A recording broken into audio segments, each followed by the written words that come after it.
নন্দীগ্রামের রেয়াপাড়ায় অটল বিহারী বাজপেয়ীর জন্মদিনে সেবাদান অনুষ্ঠানে সাংবাদিকদের মুখোমুখি হয়ে শুভেন্দু অধিকারীর মন্তব্য, আজ পুনরায় আদালতে তোলা হবে চাকরি প্রার্থীদের। হকের চাকরি চাইতে গিয়ে এখন জেলবন্দি তারা।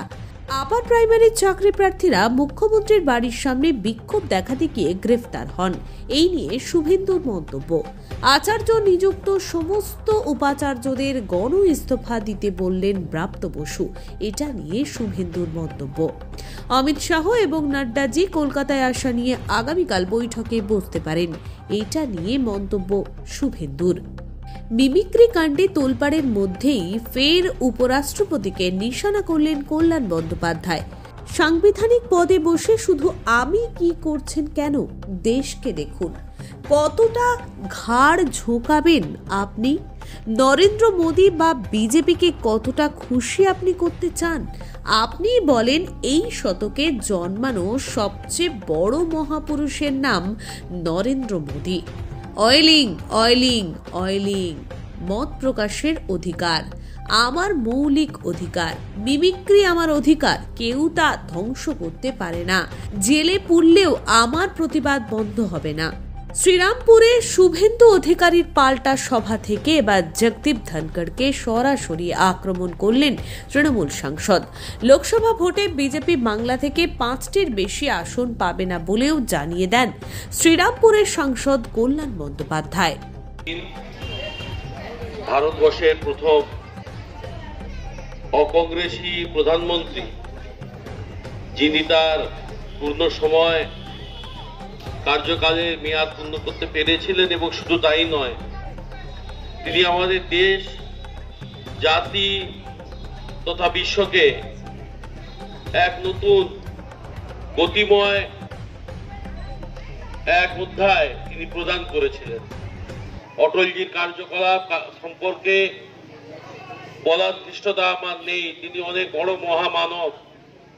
তবে শুধু এইটুকু বলতে চাই আমি, যে আমাদের মতো যারা অটলজির কার্যকাল প্রথমবারে 13 দিন, পরের বারে 13 মাস, তারপরের বারে পূর্ণ সময়, আমরা তখন ছাত্র জীবন আমরা সাক্ষী হতে পেরেছিলাম। সে সময় সংসদে তার বাগ্মিতা, তার নামের সঙ্গে মিলিয়ে যেন তার কথা, তার পাণ্ডিত্য, যিনি যেভাবে সারা সংসদকে তার কথার মাধ্যমে তিনি মাতিয়ে রাখতেন এবং সারা দেশবাসীর কাছে সংসদের ডিবেট বিতর্ককে একটা অন্য পর্যায়ে তিনি নিয়ে গেছিলেন। তিনি আমাদের দেশকে আধুনিক ভারতবর্ষ গড়ে তোলার দিকে প্রকৃত অর্থে তিনি অগ্রসর হয়েছিলেন। আজকের এই পুণ্য দিনে আমি তার শ্রীচরণে প্রণাম নিবেদন করি। আজকে তার 100তম জন্মদিবস, তার আত্মার শান্তি কামনা করি, এবং আজকে আমরা তার উত্তরসূরি, তার প্রকৃত শিষ্য নরেন্দ্র দামোদর দাস মোদীজির হাত ধরে তার অধরা কাজ আমরা সম্পন্ন করার দিকে ভারতবাসী হিসাবে এগাতে পারছি। সকলে আপনারা ভালো থাকবেন। আজকের আরো একটি বড় দিন, শুভ দিন, তুলসী চারা দিবস আমাদের, তারও শুভেচ্ছা শুভকামনা, এবং সেই সাথে বড়দিনেরও শুভেচ্ছা শুভকামনা সকলকে জানিয়ে আমার কথা শেষ করছি। নমস্কার। অন্যতম কৃতি প্রধানমন্ত্রী অটল বিহারী বাজপেয়ীজিকে তার পূর্ণ জন্মদিনে 1924-এর 25শে ডিসেম্বর তিনি জন্মগ্রহণ করেছিলেন গোয়ালিয়রে। আজ আমার পূর্ববর্তী বক্তা অমলেন্দু বাবু অনেক দিক ছুঁয়ে গেছেন, তার স্বল্পকালীন বক্তৃতায় তার শিক্ষা, তার কর্মজীবনের অনেক দিক ছুঁয়ে গেছেন। আমি শুধু দু একটা কথা বলবো, যে একটি মানুষ যিনি কতটা শ্রদ্ধা আদায় করে নিয়েছেন রাজনীতিতে, তার প্রমাণ যে তিনি যখন বিরোধী পক্ষের আসীন রাষ্ট্রসংঘে প্রতিনিধি দলের নেতৃত্ব দেওয়ার জন্য তাকে সরকার নির্বাচিত করে পাঠিয়েছিলেন, যিনি তখন ছিলেন বিরোধী দলের নেতা। অর্থাৎ মানুষের আস্থা শুধু নয়, শাসক দলও ওনাকে অত্যন্ত শ্রদ্ধার সাথে করতেন, বিবেচনা করতেন যে অত্যন্ত শ্রদ্ধেয় রাজনৈতিক ব্যক্তিত্ব, যিনি রাষ্ট্রের স্বার্থের বাইরে কথা বলবেন না। আজকে যখন রাজনীতিতে এই অবিশ্বাসের চারদিকে বাতাবরণ, সেই জায়গায় এই ধরনের সমীহ আদায় করে নেওয়া কাজ, অর্থাৎ সমস্ত দেশবাসীর আস্থা অর্জন করার কাজ তিনি কিন্তু করতে পেরেছিলেন তার চিন্তা ভাবনা, তার রাজনৈতিক কার্যকলাপের মধ্য দিয়ে। আমরা জানি প্রধানমন্ত্রী হিসাবে অসামান্য কাজ করেছেন তিনি। আমাদের দেশের যোগাযোগ ব্যবস্থা, সড়ক ব্যবস্থার অভূতপূর্ণ উন্নতি ঘটিয়ে গড়লেন সোনালী চতুর্ভুজ যোজনা। একটা অভূতপূর্ব উন্নতি তার আমলে ঘটেছিল, যার ফল আমরা এখন পাচ্ছি। হয়তো সময় অভাব, পরিণত বয়সে আসার জন্য তিনি আরেকটি পরিকল্পনা রূপায়ণ করে যেতে পারেননি, যেটি তার স্বপ্নের প্রকল্প ছিল, যে দেশের নদীগুলোকে একটা ব্যবস্থার ভেতরে নিয়ে আসা, ভারতের জল যেন আমাদের সংকটে ভুগতে না হয়, সেই কাজটা তিনি সম্পূর্ণ করে যেতে পারেননি। তবু এই মানুষটিকে আজকে আমরা শ্রদ্ধার সাথে স্মরণ করব, তার রাজনৈতিক মনীষা, রাজনৈতিক প্রজ্ঞা এবং অসাধারণ দেশপ্রেম এর জন্য। শুধু আমি রাজনীতি অটল বিহারী বাজপেয়ীর ভক্ত নয়, প্রচুর মানুষ ভক্ত কবি অটল বিহারী বাজপেয়ীজির জন্য। এটিও তার অসামান্য প্রতিভা। আজ তার জন্মদিনে আমরা সবাই মিলে তাকে স্মরণ করি, কেননা তিনি তার কাজের মধ্য দিয়ে ভারতবর্ষের রাজনীতি এবং সমাজনীতিতে চিরস্মরণীয় হয়ে থাকবেন। এই চিরস্মরণীয় ব্যক্তিত্বকে পলিটিক্যাল সায়েন্স নিয়ে এমএ পাস করেন। আপনারা জানেন যে আগে ভারতীয় জনসংঘের উনি কর্ণধার ছিলেন এবং সেই সময় 1977 সালে তিনি ভারতীয় জনসংঘ, আমাদের যে দল ছিল, আমরা 1977 সালে সেই দলের অবলুপ্তি ঘটিয়ে আমাদের জনতা পার্টিতে রূপান্তরিত হয়েছিল। আপনারা জানেন যে কেন হয়েছিল এর ইতিহাস। 1975 সালে জরুরি অবস্থার সময় আমাদের জয়প্রকাশ নারায়ণ, লোকনায়ক জয়প্রকাশ নারায়ণ ডাক দিয়েছিলেন যে ইন্দিরা গান্ধীর স্বৈরাচারের বিরুদ্ধে আমাদের লড়াই করতে হবে, গণতন্ত্র পুনরুদ্ধার করার জন্য আমাদের লড়াই করতে হবে। এবং সেই আন্দোলনে যে সমস্ত রাজনৈতিক দল ঝাঁপিয়ে পড়েছিল, তাদের মধ্যে সংগঠন কংগ্রেস, সোশ্যালিস্ট পার্টি, ভারতীয় লোকদল, এই সমস্ত দলগুলো আমরা 77 সালে জরুরি অবস্থা উঠে যাওয়ার পর মিলিত হয়ে জনতা পার্টি গঠন হয়েছিল। এবং পরবর্তীকালে তিনি 1977 সালে অটলজি ছিলেন বিদেশ মন্ত্রী আর প্রধানমন্ত্রী ছিলেন মোরারজি ভাই দেশাই। এবং আদবানিজি, যিনি এখনো পর্যন্ত আমাদের সাথে আছেন, আদবানিজি ছিলেন তথ্য বেতার মন্ত্রী সেই সময়। পরবর্তীকালে আমরা যখন দেখলাম যে মোরারজি দেশাইকে জঘন্যভাবে সরানোর যে চক্রান্ত হয়েছে, ইন্দিরা গান্ধীর সাথে হাত মিলিয়ে চরণ সিং, এবং সেই সময় অটল বিহারী বাজপেয়ী তারা কিন্তু সরে এলেন যে না, আমরা ওদের সাথে যাব না। এবং পরবর্তীকালে আমরা দেখলাম যে ভারতীয় জনসংঘের যে সমস্ত কার্যকর্তাগণ আমাদের জনতা পার্টিতে এসেছিলেন, তাদের বিরুদ্ধে অভিযোগ হলো যে আপনারা রাষ্ট্রীয় স্বয়ংসেবক সংঘের সাথে কোন রকম যোগাযোগ রাখতে পারবেন না। তখন অটলজি, আদবানিজি, আমাদের যে সমস্ত কার্যকর্তা ছিলেন, আমরা গর্জে উঠলাম যে কেন? রাষ্ট্রীয় স্বয়ংসেবক সংঘ একটা সাংস্কৃতিক দল, একটা সামাজিক দল, সেটা কোনো রাজনৈতিক দল নয়। একটা রাজনৈতিক দলের সদস্য আর একটা রাজনৈতিক দলের সদস্য হতে পারবে না। কিন্তু তারা যখন আমাদের কথা মানলেন না, আমরা 1980 সালে 6 এপ্রিল আমাদের ভারতীয় জনতা পার্টি গঠন হলো এবং তার প্রথম সভাপতি ছিলেন আমাদের অটল বিহারী বাজপেয়ী। আমরা পরবর্তী 96 সালে ক্ষমতায় এসেছিলাম 13 দিন, পরবর্তী 98 সালে আমরা ক্ষমতায় চলে এসেছিলাম 13 মাস। মাত্র একটা ভোটের জন্য জয়ললিতা আমাদের সাথে বেইমানি যদি না করতো, তাহলে মাত্র একটা ভোটের জন্য আমাদের সরকার পড়ে যেত না, অটলজি আরো 5 বছর ধরে থাকতেন। কিন্তু পরবর্তীকালে আমরা বিপুল ভোটে 1999 সালে ফিরে এলাম এবং অটলজি প্রধানমন্ত্রী হলেন।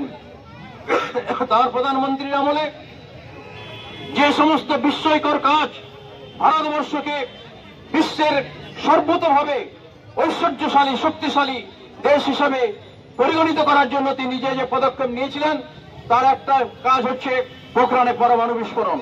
আপনারা জানেন সেই সময় আমাদের উপর চাপানো ছিল যে আমরা পরমাণু বিস্ফোরণ করতে পারবো না, কিন্তু আমাদের প্রধানমন্ত্রী গর্জে উঠলেন যে কেন ভারতবর্ষ কিসে কম। আজকে আমেরিকা, রাশিয়া, চীন, ফ্রান্স এরা যদি পরমাণু বিস্ফোরণ করে পারমাণবিক শক্তির অধিকারী হতে পারে, আমরা হতে পারবো না কেন? তিনি আমেরিকার কথা তিনি মানলেন না এবং পোখরানে পরমাণু বিস্ফোরণ ঘটিয়ে আমরা 7ম পরমাণু শক্তি রাষ্ট্রধর শক্তি হিসাবে শক্তিশালী দেশ হিসাবে পরিগণিত হলাম। সেই সময় আমেরিকা আমাদের উপর অর্থনৈতিক নিষেধাজ্ঞা জারি করেছিল। আপনারা শুনলে অবাক হয়ে যাবেন যে অটলজি বলেছিলেন যে আমেরিকা আমাদের অর্থনৈতিক নিষেধাজ্ঞা জারি করলেও আমরা আমেরিকার ভয়ে ভীত নই, আমেরিকার কাছে মাথা নোয়াবো না। সেই আমেরিকা তখন ক্লিন্টন সাহেব ছিলেন প্রেসিডেন্ট আমেরিকার। তিনি নিষেধাজ্ঞা জারি করার পর ওখানকার ব্যবসায়ীরা, আমেরিকার ব্যবসায়ীরা ক্লিন্টন সাহেবকে বললেন যে আপনি ভারতের উপর নিষেধাজ্ঞা জারি করে আপনারা ভুল করেছেন, কারণ ভারতে আমরা ব্যবসা করতে পারছি না। 140 কোটি দেশের মানুষের কাছে আমাদের কোকা-কোলা পৌঁছচ্ছে না, আমাদের পেপসি পৌঁছচ্ছে না, আর আমরা মাত্র 20 কোটি লোকের দেশ। তাদের চিংড়ি মাছ আমাদের যদি এখানে না আসে, না কিনে, আমরা যদি না কিনে আমাদের অর্থনৈতিক দুর্বল হয়ে যাবে, কিন্তু ভারতের অর্থনৈতিক পড়বে না।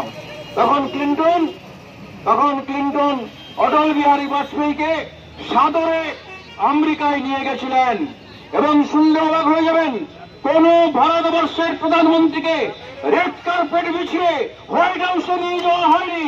একমাত্র অটল বিহারী বাজপেয়ী তাকে রেড কার্পেট বিছিয়ে হোয়াইট হাউসে নিয়ে গেছিলেন এই ক্লিন্টন সাহেব। আমরা সেই ভারতবর্ষের আমরা কার্যকর্তা, ভারতীয় জনতা পার্টির সেই ভারতবর্ষের মানুষ অটলজি দেখাতে পেরেছিলেন পোখরানে পরমাণু বিস্ফোরণ করে। পরবর্তীকালে যখন পাকিস্তান আমাদের উপর আক্রমণ করল কারগিল, আমরা তখন কারগিল যুদ্ধ আমরা শুরু করলাম। কারগিলে গিয়ে পাকিস্তানকে উপযুক্ত জবাব দিলাম। তার আগে অটলজি বলেছিলেন পাকিস্তানের সাথে আমাদের 21 বছরের শত্রুতা ভোলার জন্য আমরা পাকিস্তানের সাথে সম্পর্ক রাখবো না বলতেও অটলজি বলেছিলেন প্রতিবেশীকে পাল্টানো যায়, প্রতিবেশীকে পাল্টানো যায় না। সুতরাং পাকিস্তানের সাথে সুসম্পর্ক হয়ে রাখার জন্য তিনি লাহোরে বাস যাত্রা করেছিলেন। সেই বাস চলে গেছিল লাহোরে, আজকে দিল্লি থেকে লাহোরে বাস গেছিল, আর ট্রেন গেছিল, তিনি ট্রেন যাত্রা শুরু করলেন। কেউ বলতে পারবেন না যে অটল বিহারী বাজপেয়ী সাম্প্রদায়িকতায় দোষে দুষ্ট ছিলেন, বরং যে সমস্ত কংগ্রেসরা তখন প্রধানমন্ত্রী হয়েছিল অটলজির সময়, তারা এই সাহস দেখাতে পারেননি যে বাস যাত্রা করে পাকিস্তানে আমাদের যাওয়ার জন্য, তারা ট্রেন যাত্রা করে পাকিস্তানে যাওয়ার জন্য। কিন্তু পাকিস্তান যে সারা জীবন আমাদের ভারতের ভালো দেখতে পারেনি, ভারতের সাথে শত্রুতা করেছে, আর সেই কারগিলে গিয়ে পাকিস্তান আমাদের ভারতীয় সৈন্যকে যখন মারতে আরম্ভ করলো, আমাদের অংশে ঢুকে এলো, অটলজি তখন বসে থাকলেন না, তিনি কারগিলে যুদ্ধ ঘোষণা করলেন এবং কারগিলে যুদ্ধ ঘোষণা করে তিনি কারগিলে পাকিস্তানকে পাকিস্তানের বুকে দাঁড়িয়ে তোপের মুখে উড়িয়ে দিলেন। আর পাকিস্তান তখন আমাদের বশ্যতা স্বীকার করলো। আমেরিকায় যখন ক্লিন্টন সাহেব অটলজিকে নিয়ে যাচ্ছেন, অটল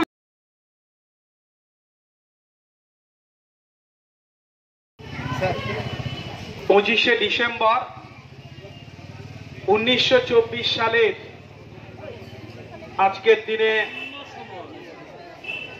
ভারত মাতার মহান সন্তান অটল বিহারী বাজপেয়ীজি জন্মগ্রহণ করেছিলেন। 1925 সালের বিজয়া দশমীর দিন যে রাষ্ট্রীয় স্বয়ংসেবক সংঘের জন্ম হয়েছিল তার 1 বছর আগে এই মহান দিনে তিনি জন্মগ্রহণ করেছিলেন।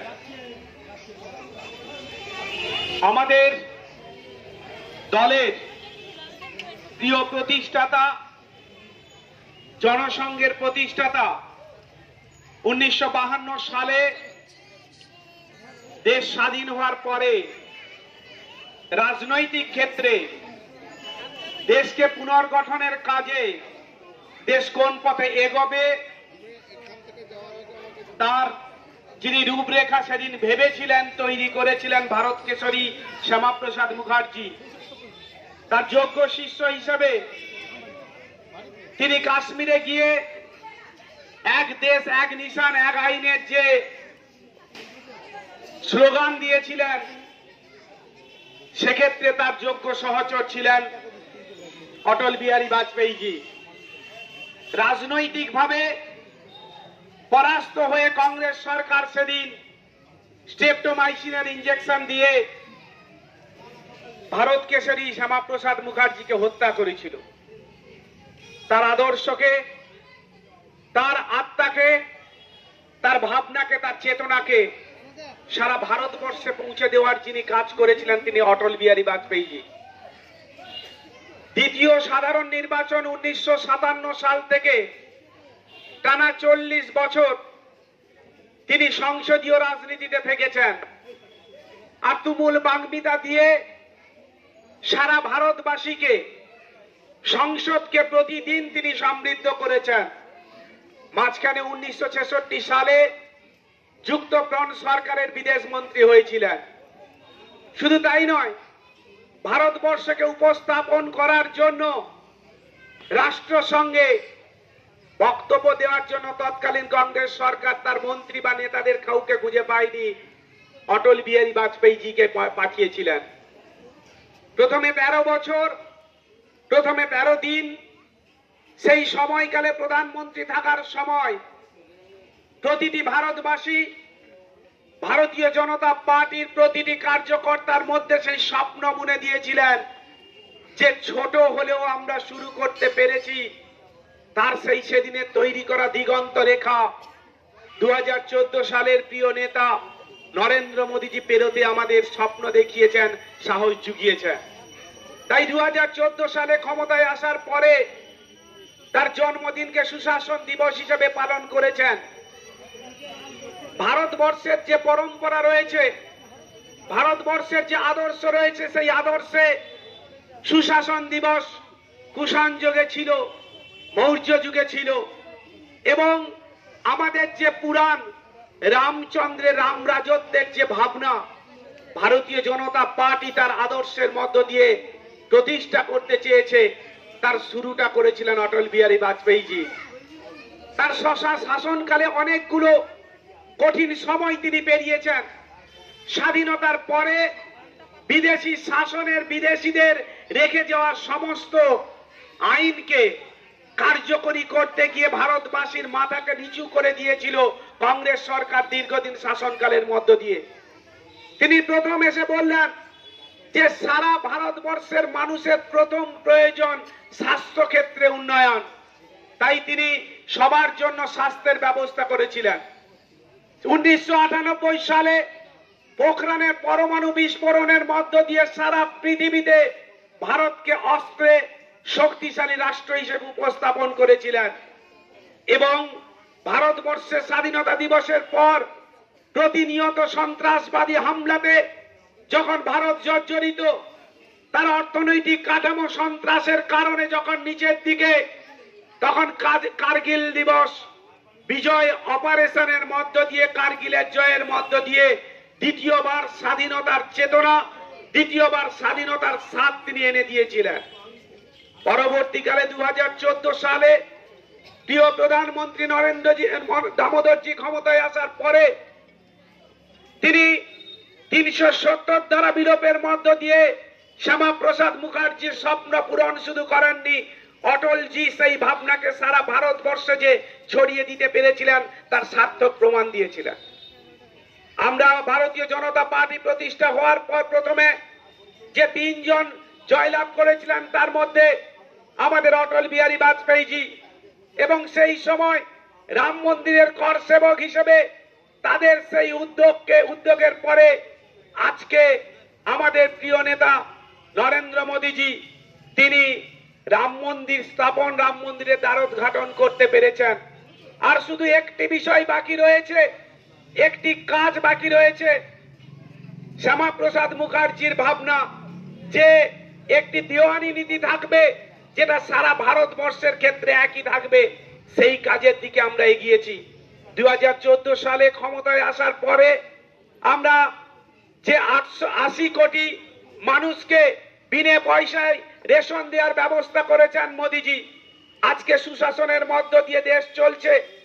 উজ্জ্বলা গ্যাস যোজনার মধ্য দিয়ে গ্রামের একেবারে প্রান্তিক মায়েদের যে উন্নয়নের ভাবনা তিনি ভেবেছেন যে সবার জন্য এগিয়ে থাকতে হবে, তাই কৃষকদের উন্নয়নের কথা ভেবেছেন এবং সমস্ত ভারতবাসীর ক্ষেত্রে স্বাস্থ্যের যে স্কিম এনেছেন তার মধ্য দিয়ে আমার ভারতবর্ষ এগিয়ে চলেছে। তাই আমাদের প্রিয় প্রধানমন্ত্রী নরেন্দ্র মোদীজিকে তৃতীয়বারের জন্য প্রধানমন্ত্রী করার ক্ষেত্রে আমরা এই কথা আজকে সুশাসন দিবসে বলছি এই কারণেই যে অটল বিহারী বাজপেয়ীজির সেই ভাবনাকে যিনি সুচারুভাবে তার রেখে যাওয়া কাজকে যিনি অত্যন্ত সাফল্যের সঙ্গে করতে পেরেছেন, তিনি আমাদের প্রিয় নেতা বিশ্ব